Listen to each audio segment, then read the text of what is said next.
with absolutely no confidence. I want to make that clear to people. If there is a set mid, I'm excited to see what he does, but it will be set into the top lane. Looks I don't like know if they go for the full dive. Looks like they're going to do it. You said 3 TPs. It looks like they plan to use them. Prepping the barrel. Who's going to auto it? The pullback is there on the face breaker. Set. Tank, and he goes golden. He's going to clean it. Cadril. Waiting over the darkness. Mickey now in trouble. The kick goes in, and that's going to be an easy pickup from the side of Misfits. Finally some sign. You know, maybe not the Drake they want to see ever, but happy to have it. A little bit from the Herald. Looks like they're going to be able to break this one pretty instantly, and that's all getting put into the back. There's no more plates. I do want to point out that Torre on the top side of the map. Yeah, so if anyone step forward, like V-Boy step for this Ocean. And Mickey is all utility right now. He maxed W. His second levels are going into his back. I think he was hoping to take someone with him, because let me tell you, when the Tomcat appears, you're like, oh, all right, they're going to defend the tower. And then when it's just the Tomcat, seems like both teams are just like, oh, you have more members, we respect that, we will walk away. Well, you might get a fight. A little on the nose, but we'll take it. Have you practiced your WWE calls? No. So Medic started doing that, and I was like, we can't. Our team now coming in. Mickey walking forward. Spooky Ghost are there. That's a slow Dan. Now Torre's in the middle of the team. That's a beautiful ultimate, but the Tomcat is there to stop. The Tomcat is there to deny. Feathervin is waiting over the wall. Patrick sees him coming, though. He's going to flash backwards. They're going to take it. Patrick manages to get the Drake. He has the Black Shield on as well, but keep your eyes on B-Boy, because here comes the onslaught. Patrick next on the list, but Dan coming in. That's a clutch barrel. That's a triple kill, and now... Dan. He does have teleport. He could look for a flank. There he goes. Oh, and that's actually really good from Excel. Teleport is now committed here. I don't know if they're going to be able to find the fall fight. They have to commit. They've used a major cooldown if they want to win the falling fight. Torre's going to go over the wall. He's going to find the knock-up to Dan. Patrick trying to buy as much time, but he doesn't have flash because of the last fight. But that was a horrible kick, knocking him right back to safety. Patrick's still dealing so much damage, still finding 2 kills in this fight. Expect still alive, and oh, here we go, right in the pit. You do not want to fight this set. Feathervin stepping forward. Haymaker going a little wide, trying too hard to be flashy with the predict. Finding will not connect. Set still alive for now. Expect trying to buy time. If Feathervin finishes him off, anything you can do, I can do better. But Cadril with the dunk down flag. Now flashes are coming back up for the side of Excel. In the next fight, they're going to be hugely favored to come out on top. But for now, they do have to play back. They do have to play a little bit safe and wait on those cooldowns. But Misfits are clearly in the lead. And I think a lot of respect Dan, though, those barrels are going to be huge. Can probably outdamage this fight at this point in the game. Okay, here comes Lee Sen. Good bit of poke. Turret down on the top side. They're buying time. Are they going to back off? Are they going to stop DPSing it? No, they're full committing here. Redemption has been used. Torre trying to buy a bit more time. Stop, though. That's the Baron for Excel.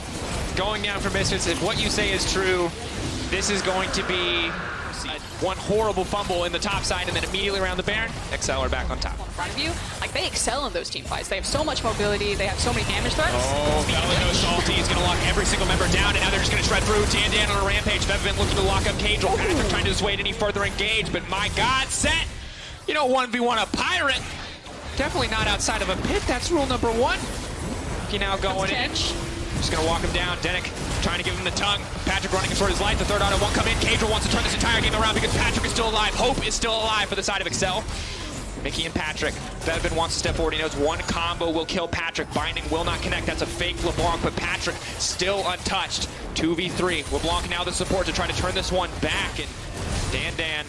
Ooh, that was good. I like that. Just going for the barrels. Ulti is now going to be committed. Big Inferno Ball, half-healthing multiple members. V-Boy still alive and well. Feathervin still pushing on the bottom side. Expect and the rest of Excel need to get back to their base if they want to defend this one. Well played by the side of Misfits, baiting them in just enough. And Excel honestly overcommitting on this play as Feathervin gets an uncontested inhibitor tower. And it's just really difficult to fights. Yeah.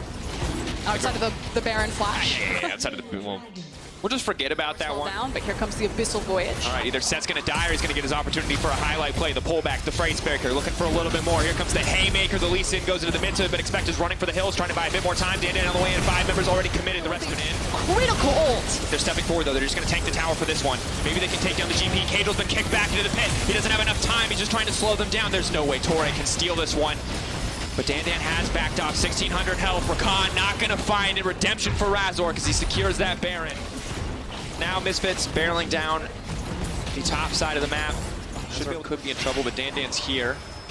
CC will connect. Tori's going to be in trouble. Might just be a highway for Lisa to get into this back line. Denik, who's overextended. B-Boy, big ulti, a lot of damage coming down, but the GP ult does not hit the back line. Patrick, half his health instantly gone. The Black Shield buys him a bit more time. Expect in the middle of everyone. He's going to try to suplex down. The RKO, not enough to take him to safety, but Tori and Patrick cannot get it done. Misfits, another shutdown, another clean fight for Febby and B-Boy. Misfits are shredding through XL, and you're absolutely right, Frostgurn. They have nothing left for Excel. 7 kills to 17. Misfits are going for the base.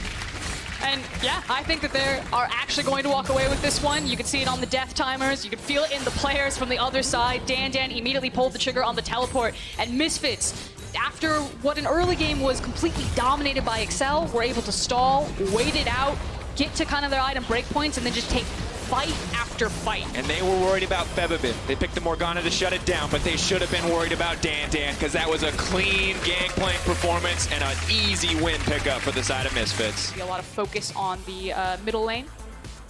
And I gotta say, I would have preferred the Mordekaiser. Really love Mordekaiser ulting a Braum. There's almost no greater feeling in the world. It's a surefire sign that there is a gank on the way. They're trying to commit to the play. Shadow just threw that cocoon out, trying to predict Abidage's way out, but now Humanoid just leaps face first into death. Is invisible in the grass. Takes over to level 5! He's walking away. He burned the Ignite. What Marado's gonna do, but can Shadow turn this one back? He's going to grab it. He's got red buff as well. Can he get the fight with Gilius? Turning it. Barrel's taking. He's going to walk away. Being the first to make it to mid lane initially. Vision will spot him out. Humanoid can run to safety, pushes a little long back, wants to finish off the kill, but he only gets the clone. Abadage is playing with his food, and Humanoid has overstayed his welcome in that mid. Not confident enough to step forward. Gilius wanted to get the back off, did not want to look for the fight as he just now finishes the Runic Echoes, and that does mean their support first, and the fact that the Herald is still warded. But here's the block. Shadow trying to turn this one, the knockup. Can they get it onto Abadage? He's going to flash out to safety. The charm now going through. Humanoid goes over. Abadage is going to go down, and now Gilius is in no man's land. The stun. Just because I think Vision Denial is so strong, but I'll hold it. Yeah. Otawamne going for the dive. Arome smartly trying to focus on the wave, but his health bar might be the bigger concern here. Tries to buy a bit more time. They're tanky, but he has it burned. They had to wait for that last auto. Controlled in the early game. The mid game was really where it got a bit wild. Farmville was a thing. I mean, why not? The big winner here is Otawamne, who's just getting to free smack onto this tower, as Rumble was actually moving down mid lane in case his team needed him to participate. Feel free to tweet LS, as many of you will. And that's going to be instantly Gilius one-shot. Wow! Something like a Dust Blade, which would have a bit more punch to it. Ooh, Abadage might have bit off a bit more than he could chew. He's now running for his life. The Ignite's going down. Humanoid could dash to a minion here in a second. Forgiven trying to save the day. For those plays, as Gilius is looking for revenge. Humanoid can go invisible in the creep wave, can dash through. There's no ultimate. The body slam, how much more time? The knockback, definitely not what Gilius wanted. Taking him out to safety, Abidage's left him. Humanoid, is he gonna get the reset? Is this his highlight moment? The Q through, Gilius! The 1-for-1 in the end, that has to feel bad. Humanoid. Well, and the good news for Matt is, like, I don't really feel like they're under a huge amount of pressure to do anything. Otawamne gonna try to commit to the play here, but Shadow's on the way. And Shadow shadowing Humanoid has been very good, but Humanoid now over-committing. That's not what you want to see. Well, the make-or-break play may have just happened right before our eyes as Shadow has to run for his life. Dunked down by Otawamne. Topside tower will fall. They've been very well to kind of put their feet back into this position here. Oh, but here we go. Kaiser trying to run in, but the snare does manage to connect, and he just brings it right into the backside of his team. Big Ol comes in from Abadage, still alive and well. They're trying to buy time, but there's the knock. They found Forgiven on the backside, and that might just be enough. Carzzy flashing through the team to get the job done. They are going to take him down to the end, but that's the shutdown. Shadow now pushing forward. Arome still alive, but Chalkar tearing through them. Oh, man. Otawamne is destroying them in this fight. Abadage just chasing them down. The Infernal will fall in favor of Schalke. And I feel like a big issue is where the Supreme display... Doesn't do anything. Yeah. I thought he was just mowing the lawn with it. As you mentioned, Abadage walking in the darkness, wants to delete Shadow. They've spotted him out. There's no way he gets out of this one. Instantly dies. Mid lane, they can get flanked here, but Schalke have to be very careful. Standing next to the wall can be a death sentence. Abadage is trying to chip away. Dreams flashing forward. They have to walk through the Rumble ult to find it, but they might not even need to. Braum baiting out the MFL. Now they feel like it's time to re-engage. Gilius on a killing back Kiana ult. That's the win condition for Mad Lions here. Oh, they've been caught in the pinch, so Abadage is coming over the wall. Where's Humanoid going to go now? Big Ult comes in for Forgiven. Shadow taking the in, but now they're fighting in the pinch. Humanoid has to be careful here. He's going to go and he's going to get the ult. That's going to be the bullet time. It might just be enough, but the knockback is there. Humanoid flashed out to safety. Abadage now on the hunt. He's locked him up. Humanoid going to go over the wall. Forgiven trying to chase him. Abadage goes in, and Humanoid goes down. Schalke's composition is This LeBlanc is in absolute terror in tandem with this Aatrox. Enough. Shrelia's used. Odoamne now has to run. Ulti being used by Kaiser. Mad just barreling down the mid lane. Wow. And I have to say, Schalke trading ult for ult is a purely good deal for Schalke. Mad absolutely need their ultimates to win a fight. Shadow is dead. Wow. LeBlanc damage been started. I think a bit over-eager from the side of Schalke because the 4 members that make the Wombo combo are still here, but it's Odoamne on the flank. The knock-up, the disengage is there. Humanoid going to stun multiple members. Gragas incredibly low now. Odoamne has overstayed and overcommitted in the front line. Carzzy, here comes the bullet time. Can he get it? No, but Gilius with a massive cast. Rumpel tries to rain down fire from the sky, but it might not be enough, or is it? Mad Lions turning the fight right back. A heroic performance. Kaiser and Carzzy, the damage as well. Didn't appreciate it, but over the course of the fight, just getting so much work done. I honestly can't wait to see the replay because it did not look winnable. When Odoamne didn't die after that initial battle. Schalke just need to be a bit more aware about fighting on the vision. But here we go. Gilius instantly just deleted. They want this. They're going to get a Dragon Soul going down. Abbedagge trying to turn to LeBlanc and Qiyana at this point is just like hard winning these fights because they just come in and they immediately delete someone. And the fights are so scrappy and so messy, like you are not getting to see the perfect execution that either team composition wants. It is literally just does Abbedagge or Humanoid press their buttons first or find their target first?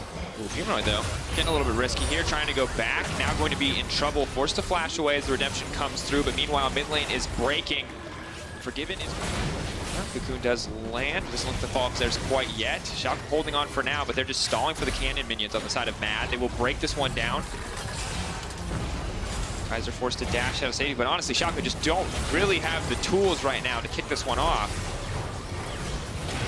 Ooh, Abbedagge, though, once again, rinse and repeat. The worst double kill with the Gragas barrel. And the question is, does he need to do that at all? Humanoid, though, now running down. They see Humanoid split from the fight, though. They think this is their opportunity. Carzzy going to take a decent amount of damage. Odoamne trying to dunk down on the Shadow, but he will not find it. The Braum ult as well as the Rumble. Odoamne now running for the hills. Humanoid on the way in. Bullet time. Window of opportunities to punish when ults are down. But another tower drop. He's lured them in. He's looking to go over the wall. Can he get it? 4K health. Gilius, his chance for redemption. The barrel over the wall. The knockups, they're not going to let him have it. Humanoid buying a bit more time, and down comes a rain of fire. Orome and the rest of Mad Lions walk away with the Baron, and they might walk away with a few kills as well. Here comes a big bullet time. Flash into melee range of an Aatrox. Now that's a play with style. Well done, Carzzy and the Mad Lions. Oh, and in the back of that fight, Abbedagge goes in and immediately gets deleted. He tried to blow some people up, the fight got split, and now Mad Lions have finally done it. We looked at each other for about 15 minutes in that mid lane, but we're cycling through analogies. It's GTA, it's Animal Planet, it's a game of tag, but at the end of the day, it's a game of League of Legends, and Mad Lions have come out on top. Just took a little bit of decision for a long time, right? And I love the final pick here from Vitality because it does give you some scaling options yourself. The Camille will be able to generate a lot of pressure. You're aware of what's happening top side of the map. Doing what he can to try and trade elsewhere will secure the early want to go further. And you look at the mini-map. Inspired and Vander, they find themselves swarming around Seikin. Finn's gonna go in, gets the knockup. Call of the Forge God. Hook shot comes out, and Cabo Shot's able to flash away. He gets almost sniped down. Finn with the rupture. Not gonna do it just yet. One more breath. First blood, Finn. But Skeens this time around will now be putting some pressure on the top lane. Cocoon comes out, Grand Starfall as well. Finn almost gets a kill onto Skeens. Rappel goes up and comes down. Not done just yet. Finn survives the 1v3. He manages to stay in lane, get the CS, and get the experience, as well as Inspired picking up the second Drake. That was a fantastic advantage for Larsen's Azir. Obviously, Seikin went for that engage. We'll get back to that in a moment. As the Orn Horn has been summoned, here comes Larsen. Hunt Summer throws down the railgun. Cabo Shot will get taken out. If he's flashing onto me, I'm not safe, so I've got to get out. Speaking of not getting out... Oh, Seikin's in trouble. Cataclysm's already gone down. Larsen is going to come in from behind. And the kill will be donated to those Sand Soldiers. Seikin was relevant in this game. A lot of members around the mid lane. Seikin is going to stick around just a little moment too long. Jacktron, Skeen's coming forward. Cocoon goes down as well. The Glacial Fisher. Hunt Summer melts Seikin where he stands. And now the Rift Herald is going to help push down this middle lane. Shot Barrage is flying. Is this going to snipe anyone? Are we being baited? Are we being trolled? No, not going to do a whole lot. Can we get a little bit meta for a second? Like zoom out. do you think Rogue are doing good things as a team, or just individually are outplaying what Vitality's doing to them? They're individually outplaying them right now. Like, don't get me wrong. Deeper understanding of how I feel about Rogue, because we're very hyped coming into the split, and Hansama uses a stopwatch to stay alive. Finn channels and completes the teleport. They're not done yet. Continuing to chase him to Seiken. He gets chunked. He gets locked down. The Bellows Breath not needed just yet. Hansama finds another. And Rogue, while that was going on, important to note that Tower did die up in the top lane there. Cabo was shoving it in, but it's a gigantic advantage, and another one falls in favor of Rogue. Yep, certainly does. And the point that I was trying to get at earlier is... We've had slower games today than yesterday, I feel, but definitely controlled ones. I mean, to be fair, like 19 minutes in, Rogue are now up by 4 towers. Like, it's clear, it's controlled, is what I'm saying. And it's not chaotic, it's... Oh, I see, I see. Rogue have just got absolute control of this. There's no misunderstanding it. It's not like last game. No. I do have quick stats you're going to appreciate, Vedius. Hit me. So we were praising Larson and saying he's smurfing on kids and he's playing exceptionally well. Do you know he can play a side lane at some point? And that's what we're going to look at. All right, 2-on-1 here. Aiken's going to come in. They're going to interrupt the Ornhorn. Support coming down. A lot of damage on the Seiken. Remember, all Finn has built is armor, and all Seiken and Cabo can do is physical damage. The Rupture comes out. Seiken not going to be able to find the Comet Spear. Finn continues to run for his life as he tags the Gromp. Now the Gromp is going to be helping onto Seiken. The Gromp is enlisted. The hook shot comes out. Bellows Breath not going to be enough. And finally... shots TP'd in from behind. Hextech Ultimatum not available. Jack Troll caught out and taken down. Numbers advantage evened out. Now Inspired is in trouble. He's forced to flash over the wall. Rogue have caught Vitality on the wrong side of the river, and they are not going to run away right now. Rogue are not willing to concede the pit, and instead stepping all the way forward. Cop has flash available. Used the Arcane Shift and escaped over. Very good Blast Cone. A little lucky timing on that one. And Finn, by the way, respawned, teleported in. Ocean Drake secured. Okay, well, if we create pressure on one side of the map, obviously we can trade it for something like a Baron. Inspired, that drops him real low. Real low. And Vitality, it interrupted the Baron. Not available on Cabo Shot. It looks like Vitality's just going to commit to this split push. All right, Jack Troll's a few seconds away for the quickness. Skeens getting tagged up by those Sand Soldiers. Vander's got the ultimate in the wall available. Throws down the ulti. Call of the Forge God. They want to keep the Spider outside of the pit. What goes up must come down. Skeens goes not looking at like being a challenger right now.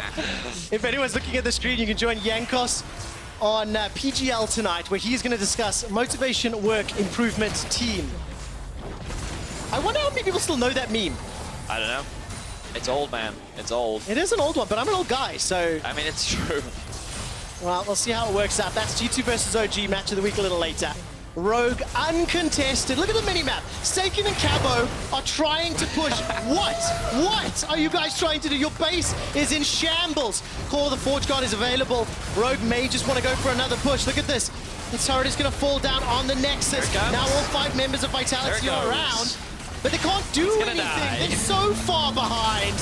The Ornhorn has been summoned, and that's an easy double kill for Hansama. We'll follow up with another, as Larson is now on a killing spree. 4 quick kills. As Cabo is now left standing. They're going to take down the Nexus. Absolutely massacres Vitality. 10 kills to 1. They did not allow them to use their early game comp at all. They outscaled them, outdrafted them. Rogue smashed Vitality in week 2. A little early on my move, but I like it. It's not easy. Okay, Wait, okay. On mid.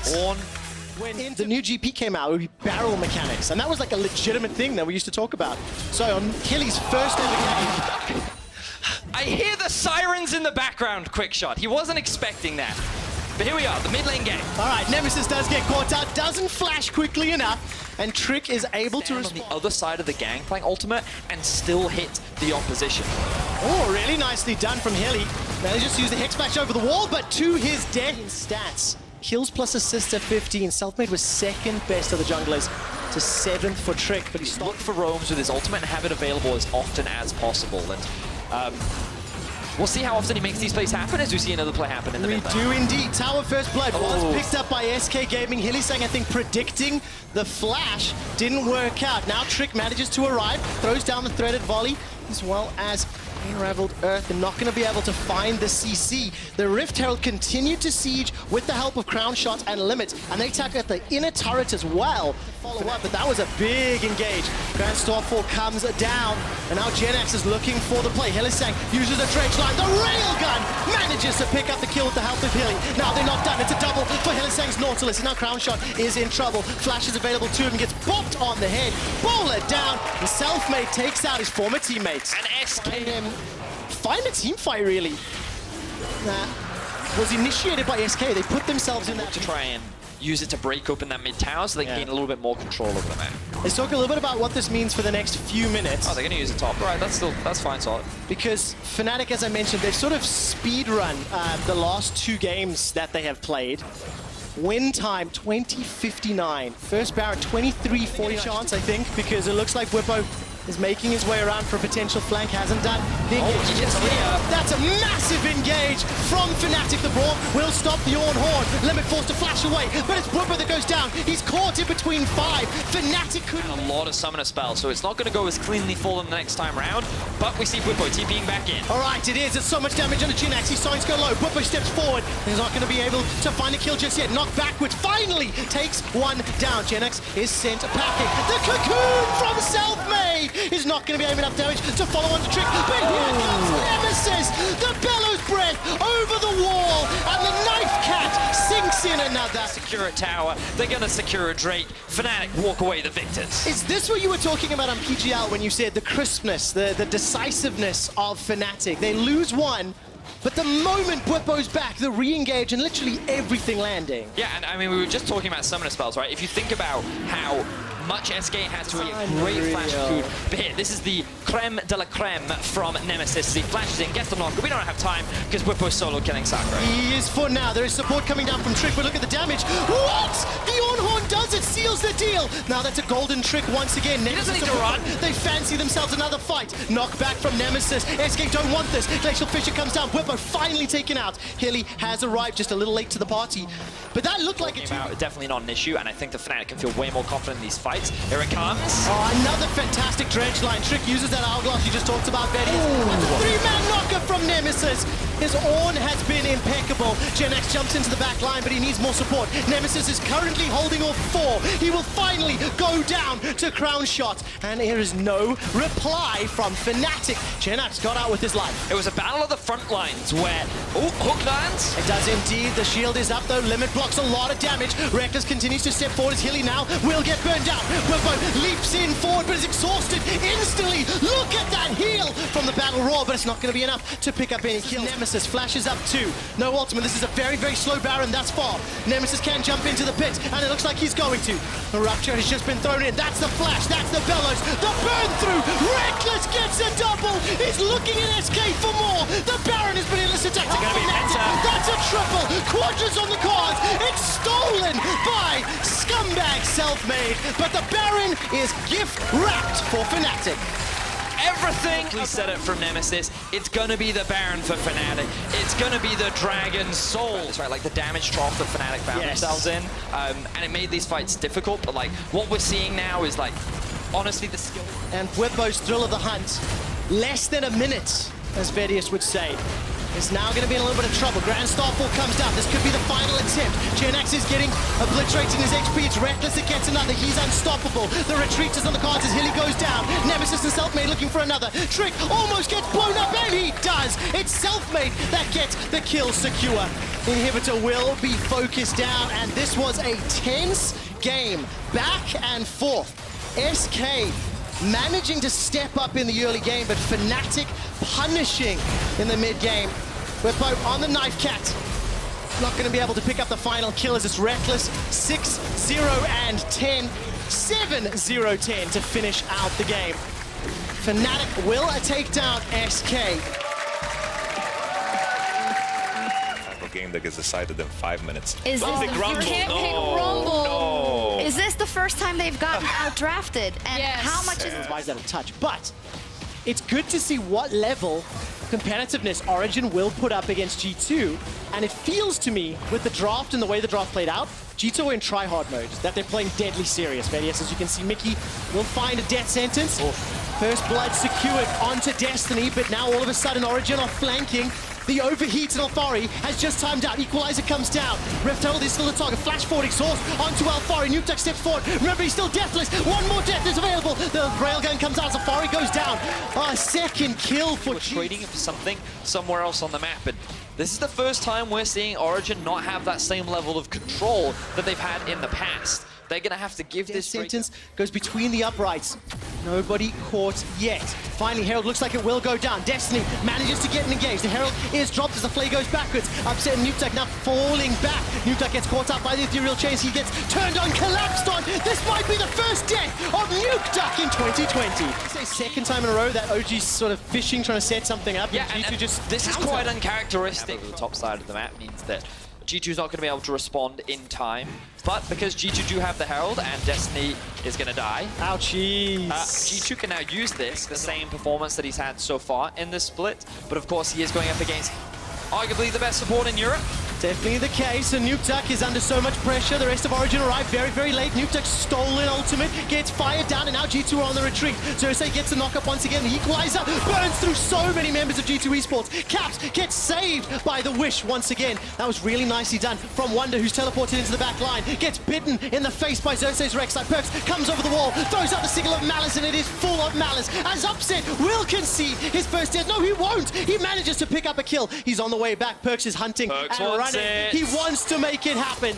The feathers fly, and Upset is still not yet done. Calls the feathers back! Upset, you beauty! Look at the smile on Perks' face. He knows, but can Upset get out of this one? Oh, I don't think so. It's a 2v1, and he's used everything. G2 Trying to disengage and overall being very obnoxious. Such great heads-up play from Upset to position. 4-0-4 as it stands. Now Nukeduck is jumping onto Wonder. Jankos is waiting nearby, and here comes Alfari. Equalizer comes down, that's a decent engage. Morella Nomicon is going to help out against Wonder's heal. Wish is still available to him, it has now been used. 4 members of Origin go in, they get 1 kill, turn their attention to Wonder, who's throwing out the silence, trying to find a route. He goes down. It's Nukeduck that finds another. Needed kills onto G2 Esports, but looks like they're only going to be able to trade it for 1 tower, as G2 is just gaining so much more control over the rest of the map. 3 towers to 1, 3,000 gold lead, and 2 dragons in favor of G2. Origin, they can turtle now, when you think about it. All right, bounce back to the distortion. I missed that one live. Perks literally looked at G2 once again, utilizing pressure very well, showcasing the sustain from Caps. But Perks is level 16, he's looking for the flank. Keep your eyes on Perks. Oh, Destiny got caught up by the death sentence. That means the engage tool is reduced. Equalizer is up and available. Alfari stepping forward. He has thrown it down inside the pit. Manages to not take out anybody just yet. Nukeduck escaping with his life. The exhaust reduces his damage. Now Perks is flanking on the backside. Destiny manages to predict it, gets the knockup, but he goes down. Perks still gets a kill as Nukeduck forces Perks' clone away for now. OG, it looked so good at the start, and Caps will be hunting down Nukeduck, who will get the kill. Jankos will manage to step forward. It's Perks who does it for that pressure, you know, and how when he goes invisible, you don't know what you're supposed to do. Perks is just doing that. Ooh. And now he's dead. Right, so that's what he was trying to do again, but this time round, he didn't have his flash available, and he ends up getting punished for it. So a little too much confidence coming out from Perks there. Now G2. Oh, they're going to push all the way forward. Wonder's going to get burned down. No Wish available to him. Xerxes kills Jankos. G2 overextend, maybe a little over-aggressive. Perks goes down first, Jankos after they still don't get the Baron. The fight's not done. Equalizer's back up for Alfari. He drops it on G2's heads, starts to burn them down. Wish is a few seconds away, so here comes Upset. Nukeduck is coming in from behind. Origin are right back in the match of the week. They turn their attention onto Caps and to Wonder. They're not done yet. And do they feel brave enough to go for Baron? They definitely should. More accurately, G2 put themselves in a position where they could get collapsed on Perks, and Mickey stepped all the way forward. And now OG even up the gold. They have Baron on 5 of their members. And they escape with their lives. G2, the heal comes out, and he's able to disengage. Ooh, now we see the chase coming in from Origin. Oh, whoa! Where did that burst come from? What? I couldn't even see the animation, and Alfari is blown up where he stands. Destiny gets kicked backwards by Jankos' Lee Sin, and despite the feathers flying, just shuts down Alfari. The rumble disappeared, man! Like, I was not expecting that damage to come out. Of course, the death cap is now completed. G2 are going to convert this into the Dragon. So, I mean, yeah, for sure. But like, what a chaotic game we've been seeing. You know, Origin have really been on the back foot, mostly proc each other, and then the E procs the final proc. So that was more than enough damage to get the kill. Now Origin, of course, do still get something back. The Baron buff, Hook plans. Their sentence comes out, no further engage though, because it's only Wondering Caps that are nearby. 2 quick towers picked up by Origin. They haven't yet conceded this game. But as long as Perkz can keep doing that, then G2 can just continue to siege. The tower is being chipped away from, and Nukeduck steps forward. Xerxes below half health. He gets away from the chains. Upset is in trouble. He's forced to use the ulti, forced to flash, goes golden, but Destiny's dead. Upset's caught behind enemy lines. It's 2 more kills to G2 go for the win right now. They can take out the inhibitor, and they've got some minions to play with. Ladies and gentlemen, if you did not bend the knee, you have to now, because the king has come to reclaim his kingdom. Perkz on LeBlanc has dominated this game, and G2 are looking to dominate Origin. They're gonna pick up a few more kills under the turret. 6, 1, and 9 for Caps. 6, 2, and 8 for Perkz on his LeBlanc. They're gonna wait for some more minions to come in. It has been a mostly clean game. One play around that Baron, but you've got to give credit to how G2 have, played the majority of the game. I mean, for sure. Like, for the majority of this, it was G2's control. They played this extremely well, and like, you get to see what a great late-game LeBlanc player looks like, and it's good to see that Perkz hasn't lost his stuff, because he's been so instrumental in a lot of these late-game fights. Origin is respawning. Trevor, I think we're about to see the final team fight of the game. Let's see if Origin can still hold out onto Hope. I got a better question. Let's see how many G2 want to hunt. Big ult. There's the engage from the quickness as well as the equalizer. Wish is not available. And Alfari's already used that ulti. As silence goes down to Nukeduck, he simply cannot get involved. That's going to be a dead Xerxes. He tried to use the ulti, and Nukeduck is just forced away. The amount of CC from the Soraka is so frustrating to deal with. Death Sentence catches one more on Alfari, and exactly as expected, G2 are looking to style on OG and send a statement. Undefeated 4-0. The undisputable best team in Europe remains unchallenged in 2020.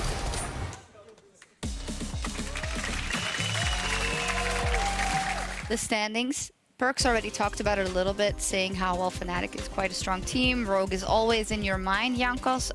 Who do you think could have the biggest potential to challenge G2 in spring?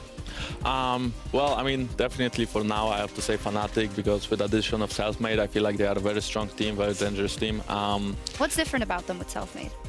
I mean, I guess Nemesis likes Selfmade more than Broxa. That's the main difference. So they probably just play together better because they communicate, maybe. Maybe they didn't talk